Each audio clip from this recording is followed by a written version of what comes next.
یہ course state board Jammu و کشمیر کے پڑھنے والے تمام طلبہ و طالبات کے لیے ہماری ویب سائٹ urdunotes.com نے تیار کیے ہیں۔ کتاب بہارستان اردو جماعت دہم سبق نمبر 7 میر کی غزلوں کی تشریح اور سوالات کے جوابات۔ پہلی غزل، شعر نمبر 1۔ ہمارے آگے تیرا جب کسوں نے نام لیا، دل ستم زدہ کو ہم نے تھام تھام لیا۔ مشکل الفاظ کے معنی۔ کسوں، کسی۔ پہلے زمانے میں کی اردو میں کسی کو کسو لکھا جاتا تھا۔ تیرا، تیرا، یعنی کہ جب اشعار میں وزن کی چول بٹھانی ہو تو ان میں حرف گرا دیے جاتے ہیں، جیسے تیرا سے یہ کو گرا دیا جاتا ہے۔ دل ستم زدہ، وہ دل جس پر ظلم ڈھایا گیا ہو۔ تھام لیا، پکڑ لیا۔ تشریح، یہ شعر میر تقی میر کی ایک غزل سے لیا گیا ہے اور یہ غزل ہماری درسی کتاب بہارستان اردو کی 10ویں کتاب کے حصہ شعر میں شامل ہے۔ اس مطلع میں میر اپنے محبوب سے مخاطب ہو کر ارشاد فرماتے ہیں کہ اے میرے محبوب، جب کسی انجان بندے نے تیرا نام میرے سامنے لیا، میرا دل تڑپنے لگا، بے قرار ہونے لگا، اور میں نے ہمت کر کے اپنے بے چین اور بے قرار دل کو اپنے 2 ہاتھوں کے سہارے تھام لیا۔ شعر نمبر 2۔ وہ کج روش نہ ملا راستے میں مجھ کو کبو، نہ سیدھی طرح سے اس نے میرا سلام لیا۔ مشکل الفاظ کے معنی۔ کج روش، ٹیڑھی راہ چلنے والا۔ کج ٹیڑھے کو کہتے ہیں۔ میرا، جیسے کہ ہم اوپر بیان کر چکے ہیں کہ اوزان کے لیے حرف گرائے جاتے ہیں، یہاں بھی میرا میں سے یہ کو گرایا گیا ہے۔ تشریح، یہ شعر میر تقی میر کی غزل سے ماخوذ ہے۔ اس شعر میں میر اپنے محبوب کی بے رخی کا اظہار کرتے ہوئے فرماتے ہیں کہ جب بھی میں کبھی اپنے محبوب سے ملا، اس نے ظلم و ستم کی انتہا یہاں تک کی کہ کبھی بھی میرے سلام کا مکمل اور بھرپور جواب نہ دیا، یعنی وعلیکم سلام نہ کہا۔ یعنی میر اپنے محبوب سے شکوہ کرتے ہیں کہ وہ اس کی محبت کا جواب محبت سے نہیں دیتا۔ شعر نمبر 3۔ میرے سلیقے سے میری نبھی محبت میں تمام عمر میں ناکامیوں سے کام لیا۔ مشکل الفاظ کے معنی۔ سلیقے، تمیز یا ہنر۔ نبھی، کامیابی۔ تشریح، یہ شعر میر تقی میر کی غزل سے لیا گیا ہے۔ اس شعر میں شاعر اپنے آپ کے بارے میں ارشاد فرماتے ہیں کہ مجھے محبت کے سوا کسی بھی کام میں کامیابی نہیں ملی، کیونکہ میں محبت و الفت کے طور طریقوں سے خوب آشنا ہوں، باقی دوسری دنیا کے کاموں میں مجھے مایوسی ہی ہاتھ لگی ہے۔ شعر نمبر 4۔ اگرچہ گوشہ گزیں ہوں میں شاعروں میں میر، پر میرے شور نے روئے زمیں تمام لیا۔ مشکل الفاظ کے معنی۔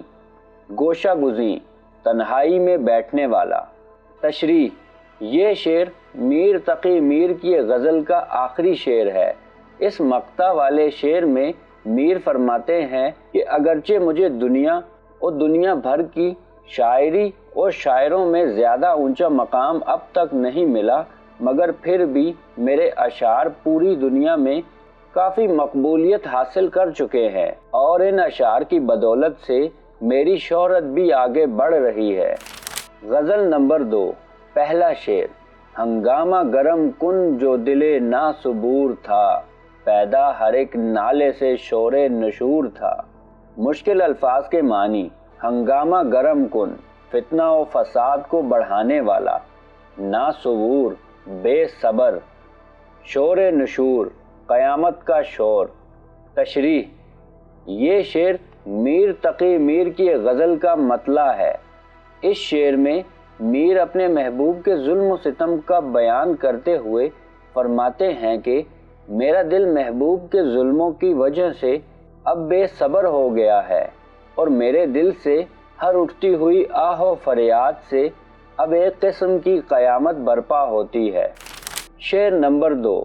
پہنچا جو آپ کو تو میں پہنچا خدا تئیں، معلوم اب ہوا کہ بہت میں بھی دور تھا۔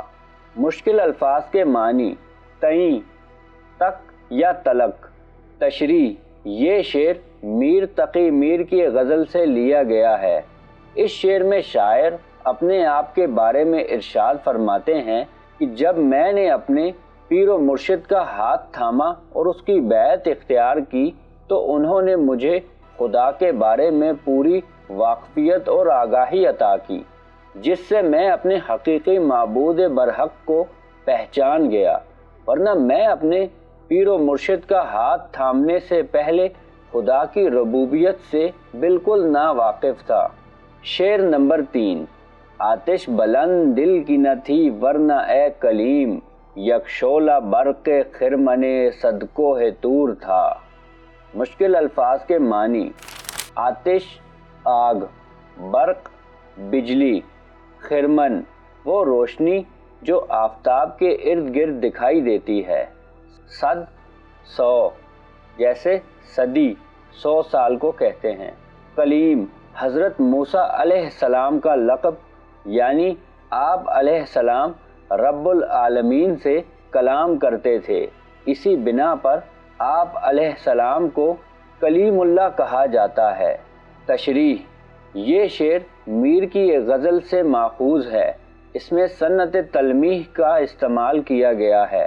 شاعر فرماتے ہیں کہ جب موسیٰ علیہ السلام نے اللہ سے دیدار کے لیے دعا کی، اس پر اللہ تعالیٰ نے موسیٰ علیہ السلام سے کہا کہ آپ علیہ السلام مجھے ہرگز دیکھ نہیں سکتے ہیں۔ جوں ہی اللہ نے کوہ طور پر اپنے نور کی ایک تجلی ڈالی، حضرت موسیٰ علیہ السلام اس کو دیکھ کر بے ہوش ہو گئے۔ دراصل حضرت موسیٰ علیہ السلام کے دل میں محبوب کو دیکھنے کی انتہا عشق کی حد تک نہ تھی، اگر ایسا ہوتا تو عشق کی بدولت ہزار کوہ طور جل کے راکھ ہو جاتے، مگر افسوس ایسا نہ تھا۔ شعر نمبر 4۔ کل پاؤں ایک کاسہ سر پہ جو آ گیا، یکسر وہ استخوان شکستوں سے چور تھا۔ مشکل الفاظ کے معنی: کاسہ سر کھوپڑی، استخوان ہڈی۔ تشریح: یہ شعر میر تقی میر کی غزل سے لیا گیا ہے۔ اس شعر میں شاعر فرماتے ہیں کہ جب میں کل ایک راستے سے گزر رہا تھا تو میرا پاؤں اچانک ایک مرے ہوئے انسان کی کھوپڑی پر پڑا اور وہ کھوپڑی میرے پاؤں کے نیچے آنے سے چکنا چور ہو گئی۔ شعر نمبر 5۔ کہنے لگا کہ دیکھ کے چل راہ بے خبر، میں بھی کبو کسو کا سرے پر غرور تھا۔ تشریح: یہ شعر گزشتہ شعر کی مزید وضاحت کے طور پر استعمال ہوا ہے، یعنی قطع بند شعر ہے۔ اس شعر میں میر فرماتے ہیں کہ جب میرا پاؤں ایک مرے ہوئے انسان کی کھوپڑی پر پڑا تو اس کھوپڑی نے مجھ سے مخاطب ہو کر فرمایا کہ اے بے خبر انسان، ذرا سنبھل کر چل اور اپنا پاؤں دیکھ بھال کر رکھ، میں تمہارے پاؤں کے نیچے آنے سے چکنا چور ہو گئی ہوں۔ یاد رکھ، میں بھی تیری طرح ایک زمانے میں کسی مغرور جیتے جاگتے انسان کے سر کی عزت ہوا کرتی تھی۔ شعر نمبر 6۔ تھا وہ رشک حور بہشتی ہمی میں میر، سمجھے نہ ہم تو فہم کا اپنی قصور تھا۔ مشکل الفاظ کے معنی: حور بہشتی جنت کی حور، فہم عقل سمجھ، قصور خطا۔ تشریح: یہ شعر میر تقی میر کی غزل کا مقطع ہے۔ اس شعر میں شاعر فرماتے ہیں کہ جب میرا محبوب میرے سامنے تھا تو میں نے اس کی قدر و قیمت نہ کی۔ میرا محبوب جنت کی حوروں سے بڑھ کر خوبصورت ہے، مگر یہ میری نادانی تھی، میں اس حسین و جمیل محبوب کے ہوتے ہوئے جنت کی حوروں کا طلبگار بن بیٹھا۔ مشق کا سوال نمبر 1۔ سوالات کے جوابات تحریر کریں۔ نمبر 1، شاعر نے دل ستم زدہ کو کیوں تھام لیا؟ جواب: کیونکہ جب کسی نے شاعر کے سامنے اس کے پیارے محبوب کا نام لیا جس کی وجہ سے شاعر کا دل تڑپنے لگا، اس نے تب اپنے بے چین و بے قرار دل کو اپنے دونوں ہاتھوں کے سہارے تھام لیا، یعنی صبر و استقلال کا مظاہرہ کیا۔ نمبر 2، دونوں غزلوں میں سے ایسا شعر تلاش کیجئے جس میں شاعرانہ تعلیٰ موجود ہو۔ جواب: اگرچہ گوشہ گزیں ہوں میں شاعروں میں میر، پر میرے شور نے روئے زمیں تمام لیا۔ نمبر 3، کھوپڑی نے کون سی پتے کی بات بتائی؟ جواب: کھوپڑی نے پتے کی بات یہ بتائی کہ وہ بھی کسی زمانے میں کسی مغرور گھمنڈی انسان کی جاہ و جلال، عزت اور زندگی تھی، مگر اب زمین کے اندر سڑ رہی ہے۔ نمبر 4، دوسری غزل کے تیسرے شعر میں حضرت موسیٰ علیہ السلام سے متعلق تلمیح کو بیان کیجیے۔ جواب: تلمیح اس صنعت کو کہتے ہیں جس میں شاعر ماضی کے کسی واقعے کو اپنے شعر میں بیان کرتا ہے۔ اس شعر میں جس تلمیح کا ذکر کیا گیا ہے وہ اس طرح سے ہے کہ حضرت موسیٰ علیہ السلام کوہ طور پر اللہ تعالیٰ سے کلام کرنے کی غرض سے گئے اور ہاتھ اٹھا کے دل سے دعا کی کہ اے میرے رب، میں نے جب چاہا آپ سے کلام کیا، مگر اے میرے رب، آج یہ تیرا بندہ اور رسول دعا کرتا ہے مجھے اپنے دیدار سے سرفراز فرما۔ جو ہی رب العالمین نے حضرت موسیٰ علیہ السلام کی دعا کو قبول کیا اور کوہ طور پر اپنے نور کی ایک تجلی ڈالی، حضرت موسیٰ علیہ السلام نور تجلی کو دیکھ کر بے ہوش ہو گئے۔ مشق کا سوال نمبر 2، میر تقی میر کی زندگی اور شاعری کے بارے میں ایک مختصر نوٹ لکھیے۔ حالات زندگی: شہنشاہ غزل میر تقی میر کی پیدائش آگرہ میں 1722 عیسوی میں ہوئی۔ آپ کا اصلی نام محمد تقی اور تخلص میر تھا۔ آپ کے والد محترم کا نام میر علی متقی تھا۔ ابتدائی تعلیم اپنے والد سے ہی حاصل کی۔ ابھی 11 سال کے ہی تھے، والد صاحب اللہ کو پیارے ہو گئے۔ میر کا ایک بڑا سوتیلا بھائی تھا جنہوں نے میر پر بڑے ظلم ڈھائے۔ میر مجبوراً آگرہ چھوڑ کر دہلی اپنے ماموں کے پاس رہنے کو چلے آئے۔ یہاں دہلی میں خانہ جنگی کی وجہ سے حالات ابتر ہو گئے۔